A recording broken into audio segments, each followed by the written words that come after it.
Morning y'all. I've got a fun one for you today. Smart ball. You might have seen quite a lot of these around on tour this year and last year. More of a proper year last year, wasn't it? So Justin Rose, I've seen loads of pictures of Justin with this around his neck. Used it for some ideas of swing, structure with your arms. Some short game ideas as well we can use it for. Keep up practice. So I thought we'd do a little video around the smart ball. Winter is here, loads of time to train, learn new feelings. Is it any good? Or is it just another bit of golf tat? Like, there's plenty of golf tat, isn't there? Let's see if there's any merit to the Tour Striker smart ball. Coffee made. Let's get the Honiton and see what it can do. So I've got the smart ball around my neck, 58-degree wedge. I've arrived for some filming, so I'm just warming up. I've set a green out there at 49 yards. Did try to get 50, but 49 will do.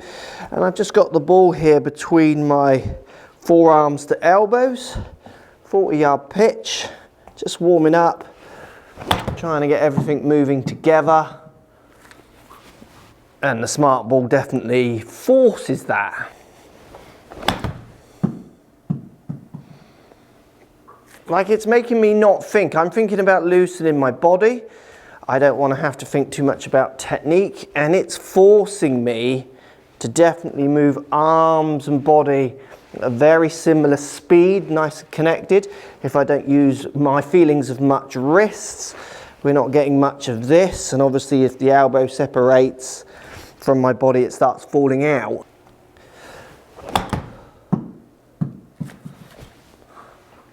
It does feel solid, like it feels uber easy. I'm just going to take the ball off because I like teaching aids and I hate them at the same time.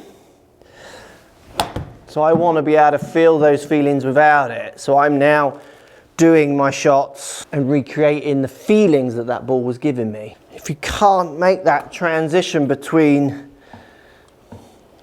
the ball feelings to not, then I often wonder if they're harming more than hurting, because they're making you not think. If you think about the first statement I said, I wasn't thinking about any technique, I was simply thinking about warming my body up, and it was allowing me to have a connected technique, which is great, but I still need to engage. I need to translate that feeling to a real shot.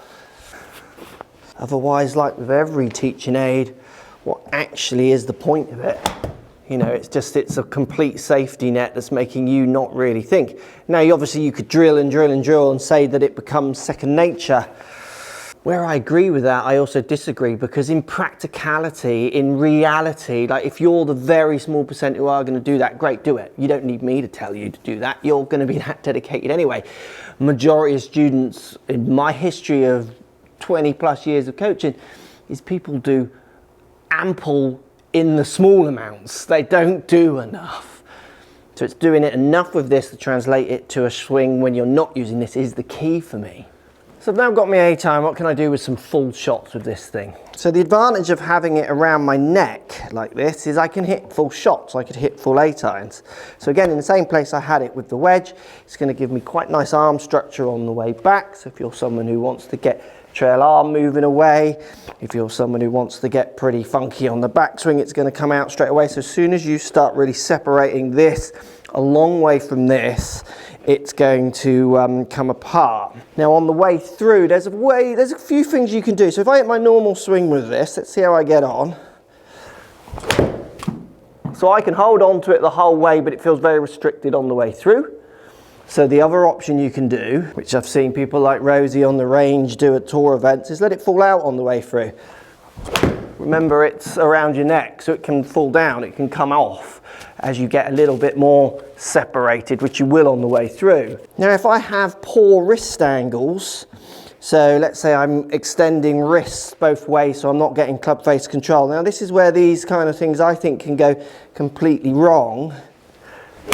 So obviously I can hit horrendous shots and keep this ball completely connected. That's just my wrist angles going completely wrong. Again, it relates to application, doesn't it? I think people buy a teaching aid and think it fixes so many things when it actually doesn't help them at all. This is like, because this is close to having something under your armpit, which is a drill I've hated for years.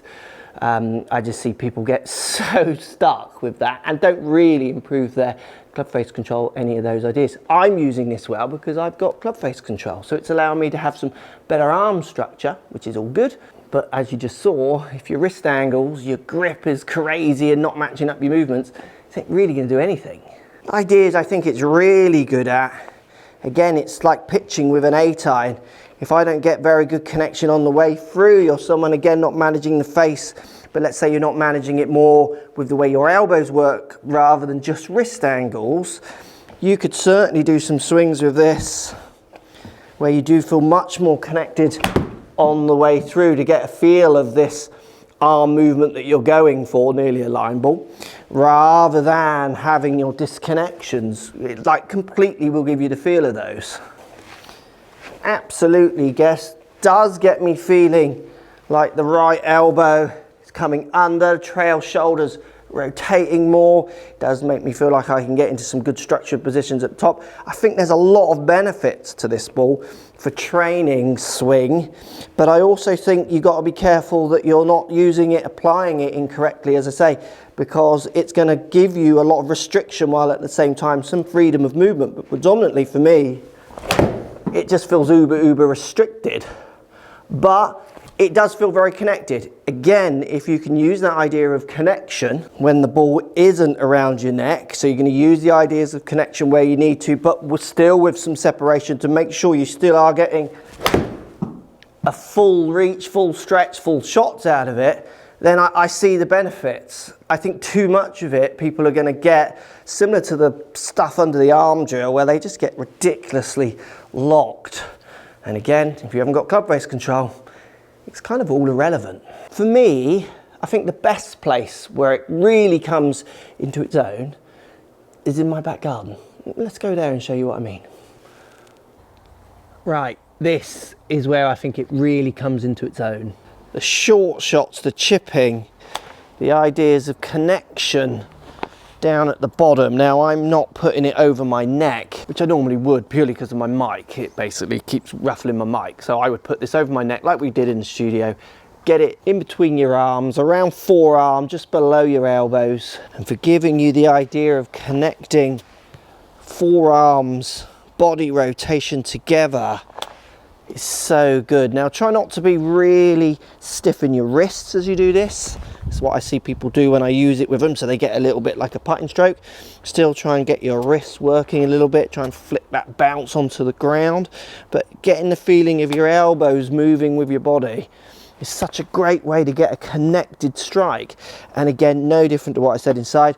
No point doing this day in, day out if you then don't try and translate that feeling to an actual shot. And what it shows me for my chipping, I get very locked in my left arm. So all through my golfing life, I tend to lock my left arm out. And when it comes to my chipping, which has been poor as an adult, locking that left arm creates tension, it creates separation, where if I soften this elbow off, which that ball does, because obviously I've got it in between my arms, you can see how it softens left arm, lead arm off. Gives me a great feeling of connection while at the same time having a much softer lead arm, which softens the wrist action, softens my use of the bounce into a better position, and all in all gets me in some pretty good strikes. But like I said, it's not the answer, it's an aid.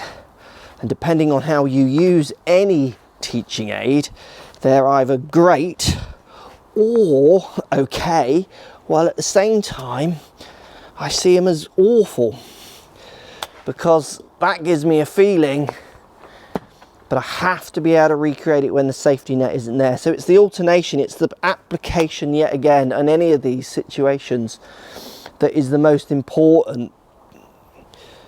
So for me, that's really making me feel like this lead arm is so softer, which that ball enables that feel, it enhances that feel. It doesn't mean I don't do plenty of shots without the ball. And for me, what works best, you need to find out what works best for you. It's a mixture of both. It's a mixture of ball, no ball, ball, no ball. I have to really integrate it to try and blend those feelings.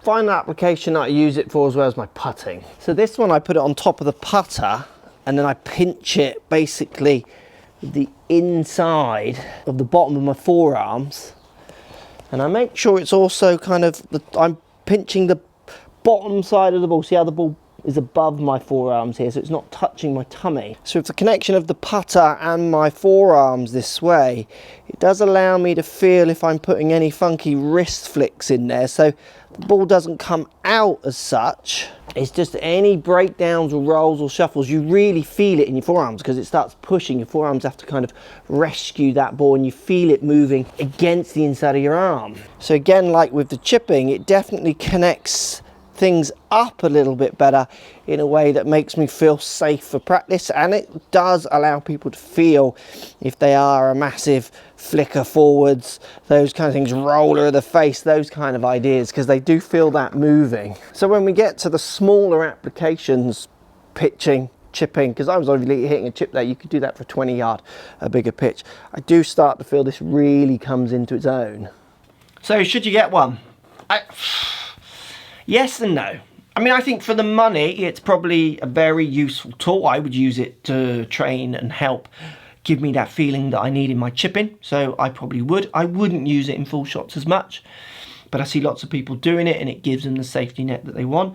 I think you can go very wrong with these kind of things. As I've said before, I've got a real love-hate relationship with teaching aids, and again, it's actually not the aid, is it? It's the human. I think that, you know, I see lots of people posting using the ball, and I just think, what actually is that doing for you in the movement that I see them post? But if that safety net makes them practice more, if it gives them a feeling that they're going to take to their actual shots, then it's a good thing. What do you reckon? Comment down below. Have you got one, used one? Hate teaching aids? Would you use something like this? This one would definitely kick around for me around my house if my chipping gets wobbly, to give me a feeling. I wouldn't use it on full shots, but I would certainly use it with students as well. If anything helps create a feeling for a student, then that's only a positive in the long run. Thanks for watching, as always. If there's any other teaching aids and bits you want me to test, post it in those comments down below, because there are so many of these things, isn't there? There are so many throwaway teaching stuff. I think it'll be fun to test them and give you an idea if it's worth spending your money on them or not. Thanks for watching.